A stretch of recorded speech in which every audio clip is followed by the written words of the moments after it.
Hey YouTube, Puffin Snuff here. Ian checking in from beautiful Northeast Ohio. Been a while once again since we've done a snuff review, so I thought I would jump in on this beautiful Sunday afternoon out there and give you guys two quick ones for the price of one, kinda. It's a side-by-side comparison of the Toque Whiskey and Honey and its much younger cousin, Toque USA Whiskey and Honey. When I sat down to do this, I really thought I had already reviewed the Toque Whiskey and Honey, the original. Um, I don't see it in my video list, so either I'm missing it or I'm losing my mind. But I've used this a lot. It's featured very prominently in my regular rotation for quite a while.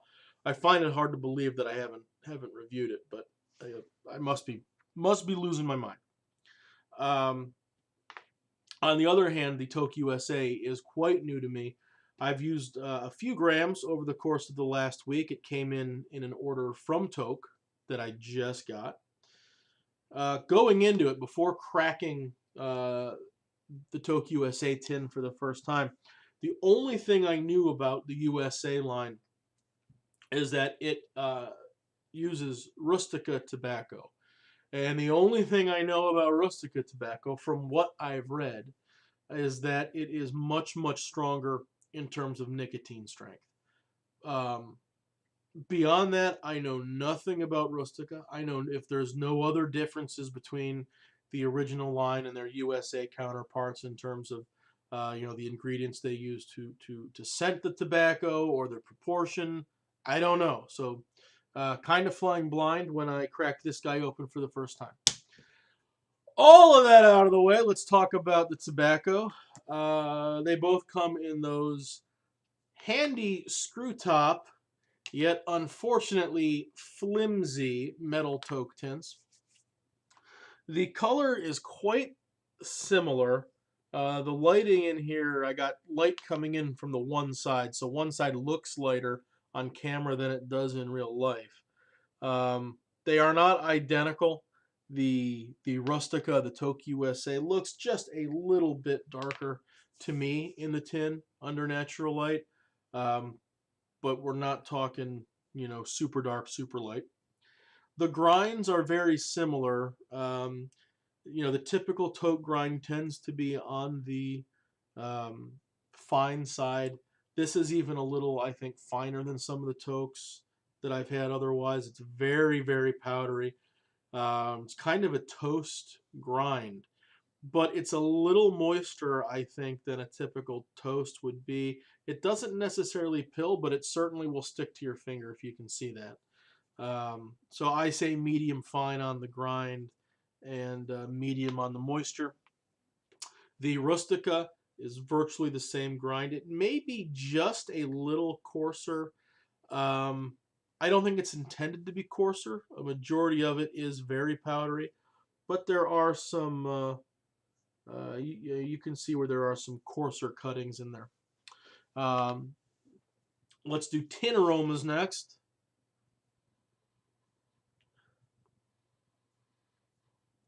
This is,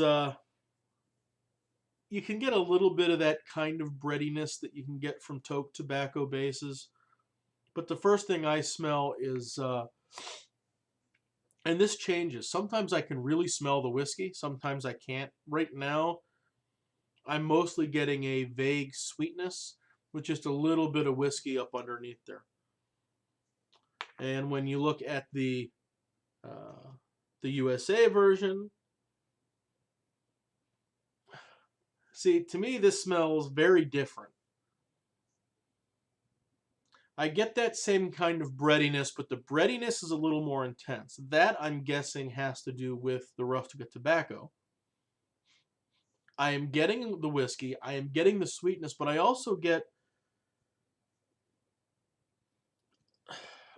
something like what, baked brownies, like from the oven, which makes no sense to me why I'd be getting something chocolatey. It doesn't smell like a chocolate snuff. I'm definitely getting tobacco and whiskey and the sweetness from the honey first.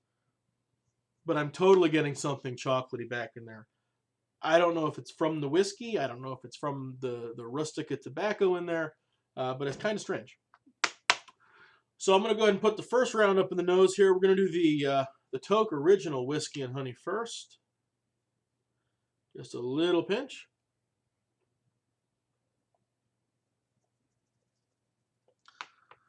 A little bit of a sting, which I think is mostly from the grind with the alcohol inclusion in there. As far as the ease of snuffing, I think a lot of the Toques, as good as they are, may not always be the best beginner blend because they can be a little tricky to take. And I think these are the grind on the whiskey and honey makes it a little tricky. Once you know what you're doing with it, though, it's good stuff. I get a little kind of whoosh of the whiskey up front, and then it fades into that sweetness from the honey. Yeah, it's very good. I think I would probably, as much as I like it, I wish there was just a little more whiskey presence in there than the honey. But on a cold day, if you're going to be outdoors on a cold day, I'll tell you, and you're not in the mood for kind of one of those cold weather, schmaltzlers that a lot of people like, this is really good when it's cold out. So switching gears, let me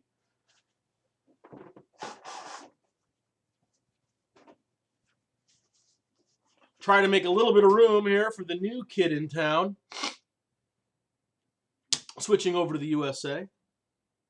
Again, that cocoa thing in the tin is really, that's hard to nail down. But grind is the same, so it'll be the same kind of approach with caution.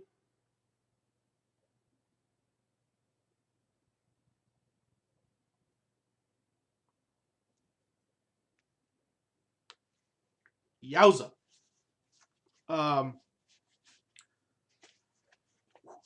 There is a pronounced burn when it first gets in your nose. Again, that I'm sure is from the nicotine in the rustica. It's not a bad burn. It's I think there's that good burn, and there may be a little too much of a good thing right off the bat, but it fades quickly.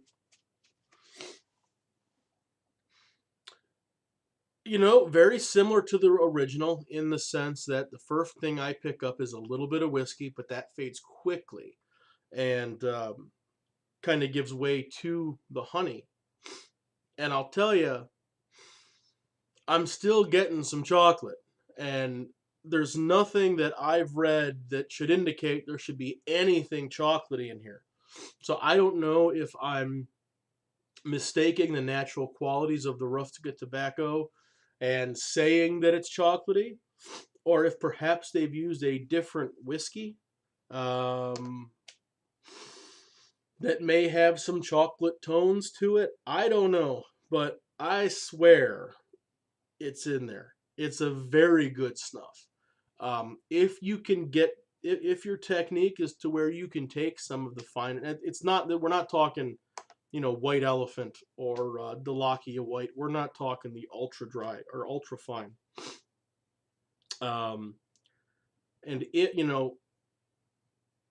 I think you need, approach with caution because the nicotine blast up front is pretty strong. So if you are sensitive to nicotine, and you kind of need the lower, the less potent snuffs, probably need to steer clear of this or take it in very small doses and very infrequently. But if nicotine doesn't pose a huge challenge for you, going into this, I'm going to be honest. I really wanted to like the original better. I really, really, really did. I think, forced to choose, I think I would take the newer USA line. One thing I will say, just from what I've experienced over the last week or so, the as far as scent permanence, how long it lasts in your nose, this, like many toques, kind of dissipates rather quickly, and you get a good initial aroma that lasts for 30 seconds, 45 seconds, gradually fades within a minute or two. It's really just kind of an afterthought that lingers around, but it goes away quickly. This will linger in the nose for a good bit longer. Um, and without, you know, going outside or somewhere where the airflow is different, but sitting in the same room, I've kind of done one of the, you know, about 5 minutes later and still been able to pick up some of that honey sweetness in the nose. So I love them both. And you know, whew, whew. Um, the original, probably about a 7.5, 8 out of 10. Very good snuff. Don't be, you know, yeah, maybe I, you know, by a, you know, a half a point, I prefer this. I'd probably call this about an 8, 8.5. Don't let that mean that this, if I can get that, yeah, let's just hold it like that. That the original is somehow a poor snuff. It's not. It's very good. Both are great. Both are worth trying. Approach with caution if you have nicotine sensitivity. Or if perhaps you don't like the snuff burn. I happen to like it, so. Well, I think we have reached the point in this video where we are repeating and rambling ourselves, and that's usually my cue to get the hell out of here. So I'm going to do just that. Toque Original Whiskey and Honey. ToqueUSA Whiskey and Honey. Try them both. Take it easy. That's the worst sign off I've ever done. We'll see you guys later.